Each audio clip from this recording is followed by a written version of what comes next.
नमस्कार मित्रमैत्रिणींनो, मी मनीषा आणि आता आपण आहोत मनीषाच किचनमध्ये। आज आपण करत आहोत भरून वांग आणि भरून वांग्यासाठी मी घेतली आहे पावशेर वांगी।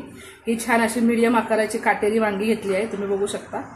त्याच्यानंतर आपल्याला लागणार आहेत वाटण्यासाठी साहित्य सुकं खोबरं, कोथिंबीर आणि आलं लसूण। हे छान बारीक वाटून घ्यायचे आणि फोडणीसाठी लागणारे कांदा, तेल, शेंगदाण्याचा कूट आणि मीठ, मोहरी, कढीपत्ता, जिरं, हा कांदा लसूण मसाला आहे, हळद, लाल तिखट, धना जिरा पावडर आणि हिंग। आता आपण हे वाटण घेतलेले आहे खोबरं, कोथिंबीर आणि आलं लसणाचं। त्याच्यामध्ये आता आपण टाकूयात कोथिंबीर थोडीशी, एक पाव चमचा हळद, सगळे मसाले ह्याच्यातच टाकायचे आपल्याला। कांदा लसूण मसाला 1.5 चमचा, धने जिरे पावडर, हे जिरा पावडर आहे, हे पाव चमचा आणि अर्धा चमचा धने पावडर, लाल तिखट 1 चमचा,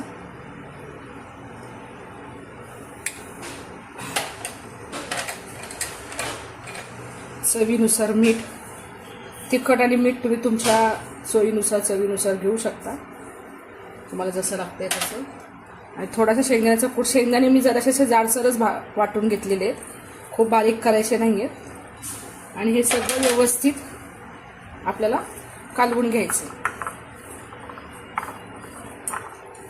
प्रकारे आपण सगळा मसाला एकत्र कालवून घेतलेला आहे। आता आपण हे वांगी आहेत ही अशी काप करून घेतलेली आहे, त्याची देठं काढून बरोबर चिरून घेतली जाते। त्याच्यामध्ये आपण हा मसाला भरायचा आहे। व्यवस्थित मसाला सगळीकडनं भरून घ्यायचं आहे, असं चांगलं दाबून घ्यायचं आहे व्यवस्थित। अशा प्रकारे आपण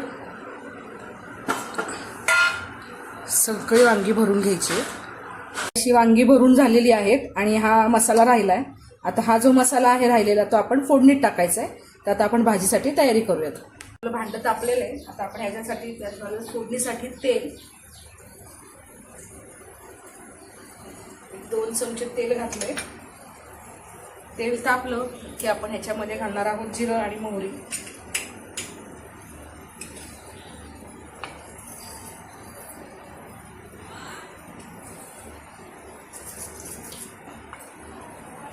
मोहरी चांगली तडतडून द्यायची आहे। मोहरी चांगली तडतडली की आपण त्याच्यात घालणार आहोत जिरं। चांगली तडतडली तर आपण जिरं घालणार आहोत, अर्धा चमचा जिरं घालूया। जिरं फुललं की 8-10 कढीपत्त्याची पानं घालत, कढीपत्ता थोडा मी हाताने तोडते। इथे मध्यम आकाराचा कांदा घेतलाय बारीक चिरून, तो घातलाय। कांदा चांगला परतून घ्यायचा आहे तो होईपर्यंत।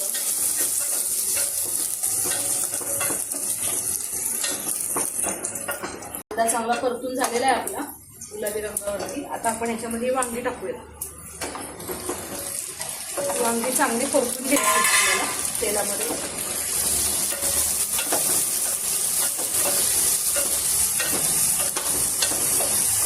वांग्याच्या भाजीला थोडंसं तेल जास्तच लागतं, थोडंसं चरतं तेल टाकलं की वांग्याला चव चांगली येते। तर आपण हे छान परतून घेऊ आणि 1 मिनिटभर झाला झाकण लावून ठेवूया।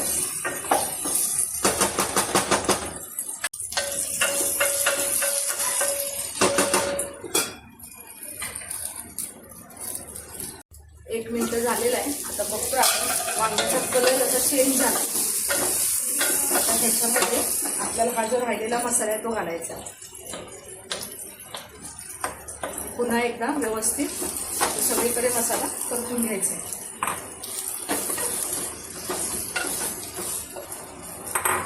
तुम्हाला किती सरबरीत हवंय, रस्सा हवाय जास्त कसा, तसं तुम्ही याच्यात पाणी टाकू शकता।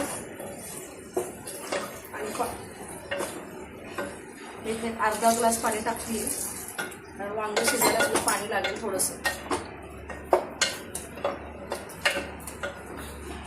आता भाजीला चांगली उकळी येऊ दे, त्याच्यावर आपण झाकण ठेवू। 5 मिनिटानंतर बघूयात आपण। 5 मिनिटं झालेले आहेत, आता आपण बघूयात त्याला खूपच शिजलंय ते, चांगली उकळी आलेली आहे। अजून शिजायचं आहे, 2-3 मिनिटं अजून झाकण लावून ठेवलं तर शिजून जाईल वांग। वांग्याचा खूप गाळ करायचा नाहीये, थोडंसं कडकच ठेवायचं आहे वांगं. मी आता थोडासा बारीक करते गॅस आणि 2 मिनटं आपण बारीक गॅसवरती शिजवून घेऊ. आपण बघूया 3 मिनटं झाली, 3 ते 4 मिनटं. भाजी शिजली आहे का? भाजी शिजलेली आहे आपली. चेक करूया. छान शिजली आहे भाजी. अशा प्रकारे आपली भाजी तयार झालेली आहे. तुम्हाला रस्सा कसा हवा आहे, तुम्हाला जर जास्त रस्सा हवा असेल तर तुम्ही अजून पाणी टाकू शकता. पण भरून वांगं जास्त काही पातळ नसतं, तर सरभरीतच असतं. आणि तेल पण तुम्ही तुमच्या हिशोबाने टाकू शकता. मला कमी लागतं तेल म्हणून मी काही तेल जास्त टाकलेलं नाही आहे. अशा प्रकारे आपली भाजी तयार झालेली आहे. प्रकारे मनीषा किचनचं भरलं वांगं तयार झालेलं आहे. तुम्हाला जर आवडलं असेल तर लाईक करा. नवीन रेसिपीज हव्या असतील तर कमेंट करा आणि माझ्या चॅनलला सबस्क्राईब करा. थँक्यू.